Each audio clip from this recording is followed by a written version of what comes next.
Iran ও মার্কিন যুক্তরাষ্ট্রে চলমান উত্তেজনার মাঝে এবার সরাসরি মার্কিন সেনা হত্যা কিংবা আটক করে কর্তৃপক্ষের কাছে হস্তান্তর করতে পারলে বিশাল অঙ্কের পুরস্কার দেওয়ার ঘোষণা দিয়েছে ইরান। আক্রমণকারী কোনো মার্কিন সেনাকে হত্যা বা আটক করে হস্তান্তর করতে পারলে দেওয়া হবে ৫০০ কোটি তোমান, যা প্রায় ৩০,০০০ মার্কিন ডলার। ইরানের জাতীয় সাংবাদিক দিবস উপলক্ষে আয়োজিত এক অনুষ্ঠানে দেশটির সেনাপ্রধান মেজর জেনারেল আমির হাতামি এই ঘোষণা দিয়েছেন বলে জানিয়েছে ইরানের রাষ্ট্রীয় বার্তা সংস্থা IRNA। জীবন অবাক না করলে কে করবে? ২৮% মিল্ক ফ্যাটের অবাক করার সাথে ফ্রেশ মিল্ক পাউডার। জীবন অবাক করুক প্রতিদিন। তিনি স্পষ্ট জানান, সশস্ত্র বাহিনীর প্রতিরক্ষা কার্যক্রমে সহায়তার জন্য সাধারণ মানুষের অর্থায়নে পরিচালিত একটি উদ্যোগের আওতায় এ পুরস্কার দেওয়া হবে।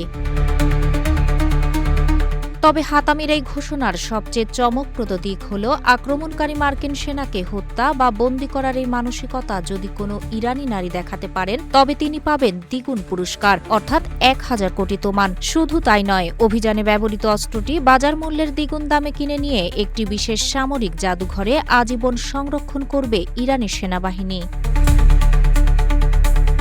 ইরানের সেনাপ্রধান দাবি করেন, দেশটির প্রতিরক্ষা ও আক্রমণাত্মক সক্ষমতা দ্রুত পুনর্গঠন ও সম্প্রসারণ করা হচ্ছে, যা সম্প্রতি হরমুজ প্রণালীতে মার্কিন বাহিনীর সঙ্গে সংঘর্ষের সময়ে কিছুটা টের পেয়েছে ওয়াশিংটন। প্রতিপক্ষকে সতর্ক করে তিনি বলেন, ইরানের সামরিক সক্ষমতা নিয়ে ভুল হিসাব করা থেকে সবার বিরত থাকা উচিত, কারণ দেশের সার্বভৌমত্ব রক্ষায় ইরানের কোনো সীমাবদ্ধতা নেই বলেও মন্তব্য করেন তিনি।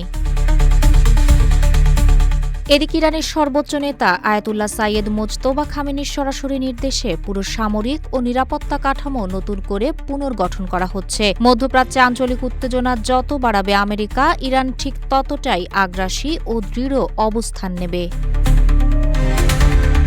হরমুজ প্রণালীতে নৌ অবরোধ ও পাল্টাপাল্টি হুমকির মুখে মার্কিন সেনার ওপর ইরানের সেনাপ্রধানের এই সরাসরি পুরস্কার ঘোষণা দুই দেশকে এবার সরাসরি অপ্রতিরোধ্য সংঘাতের মুখোমুখি দাঁড় করিয়ে দিল।